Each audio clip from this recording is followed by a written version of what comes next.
सलमान साहब 86 लोग एक जमात से इलेक्शन लड़कर बाद में एक शख्स को ज्वाइन कर गए। बताएं कि ऐसा क्यों? आपका दिल पीटीआई में है, बहैसियत सुन्नी इत्तेहाद काउंसिल की कर रहे हैं। जस्टिस मंसूर अली शाह ने रिमार्क्स में कहा कि आप पीटीआई की बतौर जुमात इलेक्शन में शमूलियत पर बहस करते तो हम सुनते। जस्टिस अतर मिनल्लाह ने कहा कि हमें वो मजबूरी तो बता दें, मजबूरी थी क्या? चीफ जस्टिस ने रिमार्क्स दिए कि मजबूरियों पर जाएं तो मुल्क नहीं चलेगा। वकील सलमान अकरम राजा ने दलाइल में कहा कि सीनियर वकला ने कहा सुन्नी इत्तेहाद काउंसिल में जाने में कोई नुकसान नहीं। चीफ जस्टिस सुप्रीम कोर्ट ने कहा कि किसी ने गलत एडवाइस दी है तो ये मशवरा देने वाले पर केस करें। चीफ जस्टिस ने सलमान अकरम राजा को आइन की किताब में दिखा दी, कहा कि ये आइन अवाम के मुंतखब नुमाइंदों ने बनाया है। जस्टिस याहिया आफरीदी ने रिमार्क्स दिए कि अवामी मंशा की ही बात करें। लोगों ने वोट पीटीआई को दिया था, क्या वोटर्स को पता था कि आप सुन्नी इत्तेहाद काउंसिल में जाएंगे? इलेक्शन पर सवालात उठाए गए। जो कुछ 2018 में हुआ वही अभी हुआ। जिन्होंने प्रेस कॉन्फ्रेंसेज नहीं की उन्हें उठा लिया गया। लेवल प्लेइंग फील्ड ना मिलने का कहा गया। ये बातें सबके इल्म में हैं। क्या सुप्रीम कोर्ट इस पर अपनी आंखें बंद कर ले?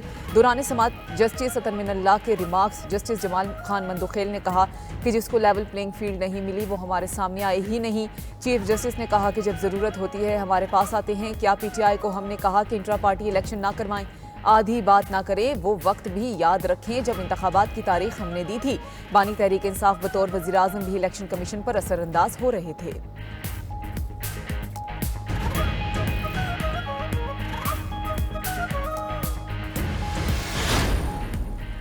चेयरमैन पीटीआई बैरिस्टर गौहर कहते हैं कि आर्टिकल 51 के मुताबिक किसी पार्टी को जीती हुई सीटों से ज्यादा नशिस्तें नहीं मिल सकती। इस्लामाबाद में मीडिया से गुफ्तगू में कहा कि सुप्रीम कोर्ट से उम्मीद है कि हमें हमारी 77 मखसूस नशिस्तें मिलेंगी। पीटीआई ने अपने उम्मीदवारों की लिस्टें इलेक्शन कमीशन को दी थी। 13 जनवरी को सुप्रीम कोर्ट ने हमसे निशान ले लिया था। सुप्रीम कोर्ट के फैसले के बाद मामला आगे नहीं बढ़ा।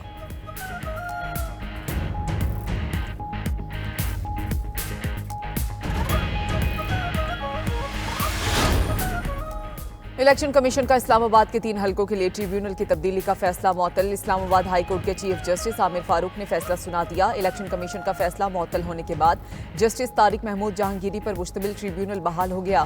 तासुब का लफ्ज इस्तेमाल करने पर अदालत ने अंजुम अकील को तौहीन अदालत का शो कॉज नोटिस जारी कर दिया। हर समात पर हाजिरी यकीनी बनाने की हिदायत। लीगी रहनुमा अंजुम अकील ने माफी मांग ली। कहा जजेस हमारे लिए काबिल एहतराम हैं, ये गलती मेरी है, बगैर पढ़े दस्तखत किए हैं।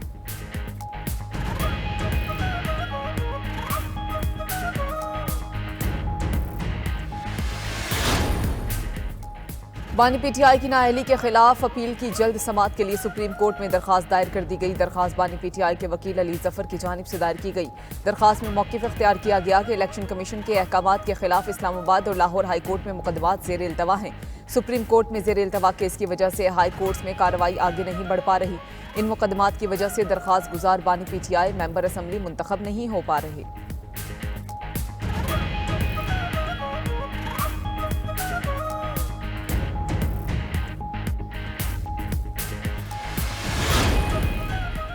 स्पीकर पंजाब असम्बली मलिक अहमद खान ने मोहम्मद जुबैर के इल्जामात को मुस्तरद कर दिया। मलिक अहमद खान का कहना था कि मोहम्मद जुबैर ने जिन पर इल्जाम लगाए हैं उन्हें कानूनी चारागोई का हक है। अगर उनकी कमर जावेद बाजवा से मुलाकात है तो क्या बात थी भी नहीं हुई? मोहम्मद जुबैर ने बेबुनियाद बात की, उनसे इस बात की तवक्को नहीं थी। मलिक अहमद खान का कहना था कि मोहम्मद जुबैर ने उन्हें ऐसी बात कही है जिस पर उन्हें काफ़ी उलझन हो सकती है।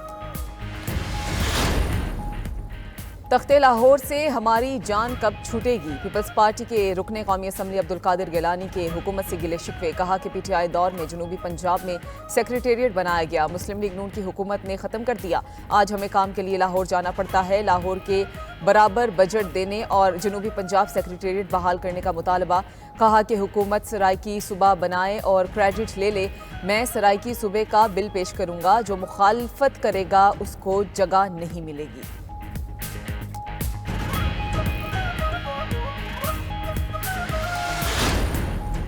अवाम पाकिस्तान पार्टी की लॉन्चिंग 6 जुलाई को होगी। मिफ्ता इस्माइल ने 92 न्यूज़ से गुफ्तगू में प्लान बता दिया। कहा कि हमारे ऊपर किसी का हाथ नहीं, किसी सियासतदान से अवाम पाकिस्तान पार्टी में शमूलियत के लिए राबता नहीं किया। हमारी पार्टी में 1 तिहाई सियासतदान और 2 तिहाई गैर सियासी लोग होंगे।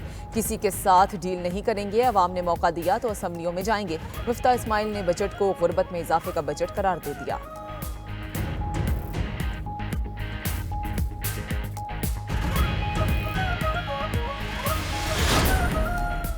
9 मई वाकयात के हवाले से दर्ज मुकदमा रावलपिंडी की इंसदाद दहशतगर्दी अदालत ने वजीर आला खैबर पख्तूनख्वा और सरताज गुल को तलबी के समन जारी कर दिया। अदालत ने मुल्जिमान को 26 जून को समात के लिए डियाला जेल अदालत पेश होने की हिदायत कर दी।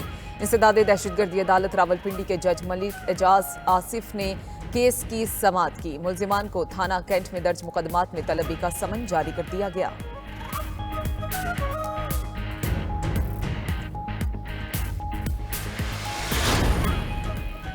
मुल्क भर में गर्मी का राज बरकरार, मैदानी इलाकों में मौसम शदीद गर्म, हब्स से बुरा हाल। कराची शदीद गर्म और मरतूब मौसम की लपेट में है। कराची में पारा 41 डिग्री तक पहुंच गया, शिदत 48 डिग्री तक महसूस। दादू और लाड़काना में दर्जा हरारत 43 डिग्री सेंटीग्रेड तक रिकॉर्ड। जैकबाबाद और नवाबशाह में भी पारा 43 डिग्री सेंटीग्रेड को छू गया। लाहौर में दर्जा हरारत 41 डिग्री सेंटीग्रेड रिकॉर्ड। मुल्तान में भी पारा 41 डिग्री सेंटीग्रेड को क्रॉस कर गया।